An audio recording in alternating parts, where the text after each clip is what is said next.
Okay, very good. Time once again for Collectorbation. This week, I dug up a classic, kind of changed things up a little. We're going to talk about Suicidal Tendencies' debut from 1983. Pretty Skate Machine. To hear Mike Muir talk about the origins of suicidal tendencies, it was no big deal. Skating and partying in Venice backyards eventually led a few friends to set up amps and drums and bang out some songs. Nothing special, but like so many seminal records, humble beginnings resulted in an aligning of the planets and a lineup that was more than special. Driven by the riff factory that is guitarist Grant Estes and Muir's flair for narrative and black humor, this release on the unassuming Frontier label turned the music world on its ear. Originally a polarizing record released to mixed reviews, several punk-friendly sources hated the album and the band. Evidently, they had already made some enemies at the time. Of course, it's become one of the primary colors of crossover punk over the years. Check this out. This is a clip from I Shot Reagan. I got it! I got the ball! I got the devil! They ain't no hope! You're running up it! The next fight! You're doing wrong! But you're the tight! Running up it! You're doing wrong! Running up it! But give it out! Much like the Circle Jerks, Suicidal had a wacky way of expressing the trials and tribulations of youth at 1,000 miles an hour. Cuts like I Won't Fall in Love Today and Possessed are spectacularly performed, Estes' beefy guitar tunes and chaotic solos locked in tandem with Muir's vocal charms.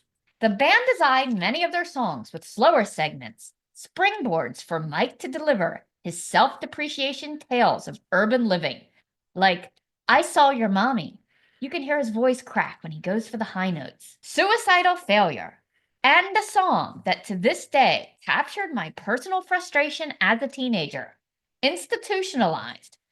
Few have ever hit the nail on the head the way these guys did with that one. Full of humor, but serious as a heart attack in many ways.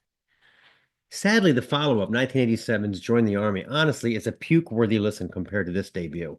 The head rush of Estes' chaotic riff factory are replaced with Rocky George's sluggish assault. Riffs more aligned with low-rent thrash. Muir's charming half-narrative and overflowing angst are deliberately rewired in favor of him singing every line. I'm not sure what exactly stimulated his muse, but there's an abstract sense of overreaching, vocals sounding thin and lacking the boisterous confidence/ignorance of this record.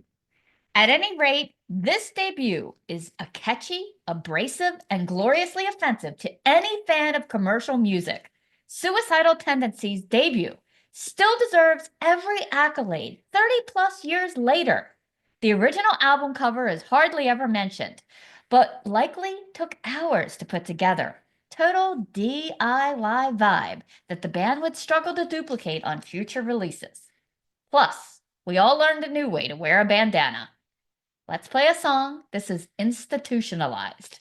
My mom came in, and I didn't even know she was there. She called my name, and I didn't hear her. Then she started screaming, Mike, Mike! And I go, what? What's the matter? She goes, what's the matter with you? I go, there's nothing wrong, Mom. She goes, don't tell me that. You're on drugs. I go, no, Mom, I'm not on drugs. I'm okay. I'm just thinking, Why don't you give me a Pepsi? She goes, no, you're on drugs. I go, Mom, I'm okay. I'm just thinking. She goes, no, you're not thinking. You're on drugs. No, people don't act that way. This is the Snaggletooth Rock and Roll Podcast.